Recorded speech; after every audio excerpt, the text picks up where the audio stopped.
Alright, I greet you my lovely fans and friends. Always kungwagente. Keep sure they fa na ifa abo Okuko na. Nka wulo onye Soludo. Nka wulo onye Akwa oko na anoba. Nka wulo onye ato Eze Ikuku ngwageno ntị. Onwelu video mmelo nya gbasalo Okuko na and Ikuku na. Fagba mbọ ga okwu Akwa Okuko nketa nke echi because na ife a ga-afọ n'ikpu nne ewu afọ ya na nke nwe alụ ka ọ bụ lota kwolio na ekwuru nwe si na mmejelu ụmụ Igbo nga maka eziokwu because mmaha nọ a na-emegide mmadụ isi ma ekwu n'okwu kama njelu ụnụ nga after that video, I want numerous calls and voice notes. But that video from Bundi involved at that matter. I get calls. Na fejego Okuko na fejego ka Jebanwa we gwa Soludo nyato nyara pa Akwa ka ona balo onwe oje kwa na mbo ato Eze eme na call apopo na emara yes ato Eze eme call from the same right source information anwa wasa case here kara punje ka fanapa Mano nwere one bishop n'Awka. One bishop gbalagba. My next video, ọbụlụ na Akwa Okuko na arapụ Akwa Okuko naba. That bishop mma to n'ihu akwụkwọ cherusi ijeli yenga. Ọbụlụ na nkwụsị ife a na-ekwu, the same bishop anwa and Soludo o wee bụ na ha nwa arapụ Akwa Okuko. Mma adọ ha vava jelu fanga.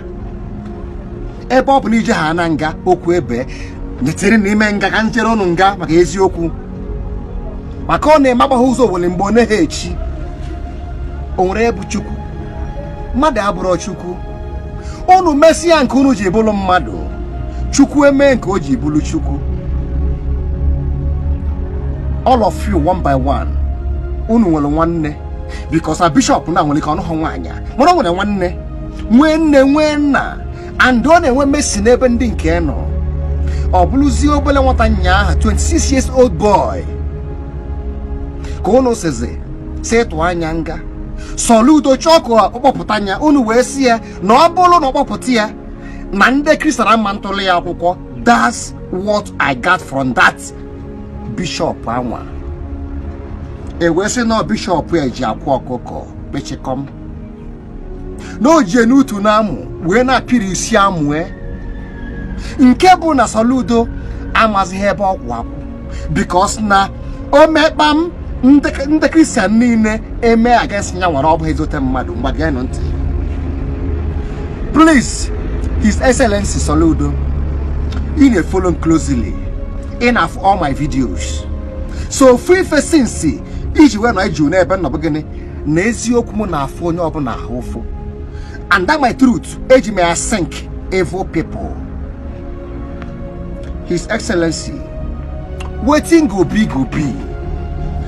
Abu ni ge winu, ige winu. Amahan there is in atolojo the bishop.